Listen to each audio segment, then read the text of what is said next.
I still think we're kind of in an eternal window of now.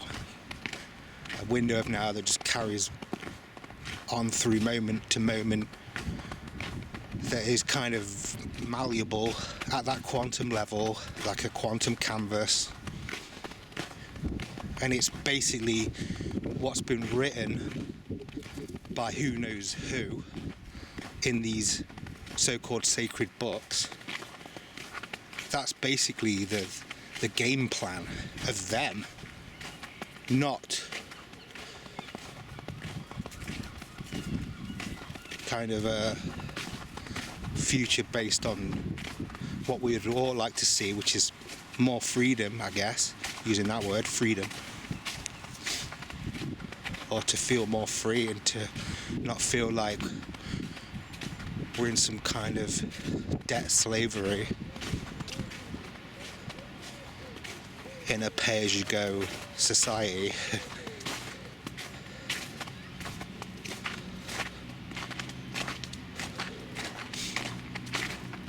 I feel like a lot of these prophecies that we hear about are just another way to occupy us, occupy our time, and feel like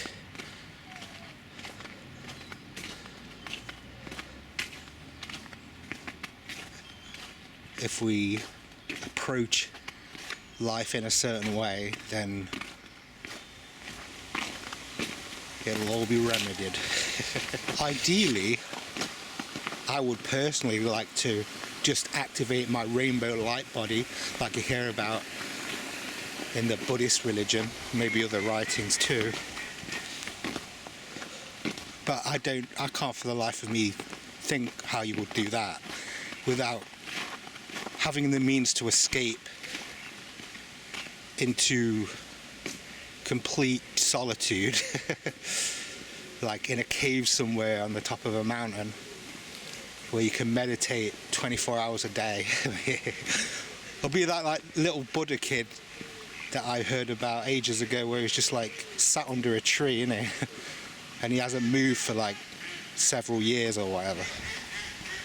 Maybe he's free of it all. Lucky bastard. But what kind of an existence is that?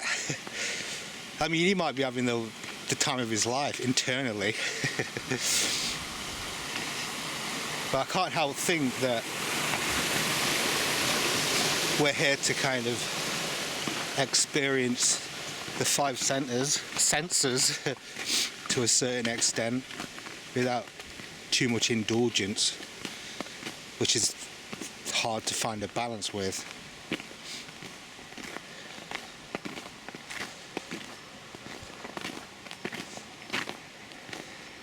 But this matrix isn't set up like that, is it? It's a very, like I've mentioned before, a bit of a psychic minefield that you have to navigate on a daily basis to try not to fall behind energetically.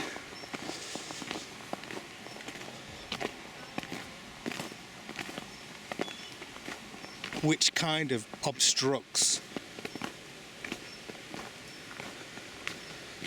the, the attempts of trying to activate your rainbow light body because there's too much to deal with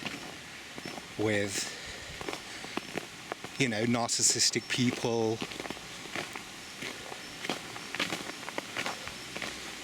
the survival obligations, the maintenance factor of keeping your body alive and doing all the hygiene and everything that it takes just to keep you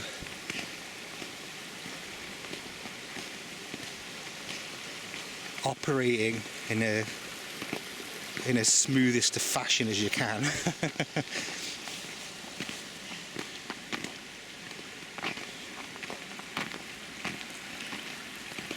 Yeah.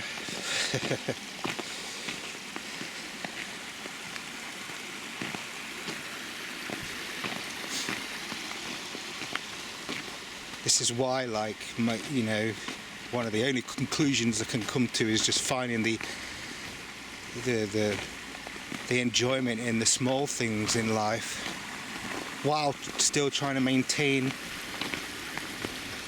a spirituality that's on more of the ascension side to life, so you don't have to kind of repeat the cycles and come back here and do a cycle again. You kind of like, well, not learn your lessons because why should we have to learn so many lessons? Why are we born? We're born innocent, and it's only the programming, the social programming, that we kind of need to shed. That's the only lesson you have to, well, you know, I hate using the word lesson. I use the word nursery school, not nursery school, but nursery for the souls. I see this realm as like a iron sharpens iron kind of perspective.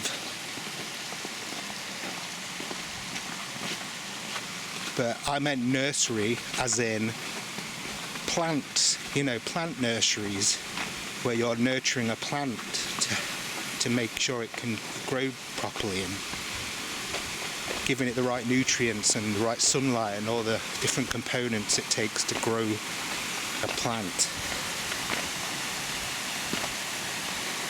So I'm not like, because, you know, as I've heard people say, if this earth is just a school that we need to graduate, then how comes we have to keep coming through an amnesic barrier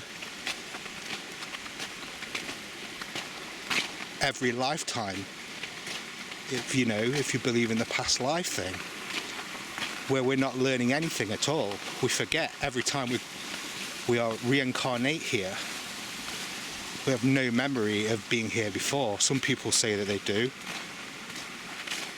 I certainly have a yearning for a higher dimensional living, so I don't know if that's a part of my soul that's from somewhere else.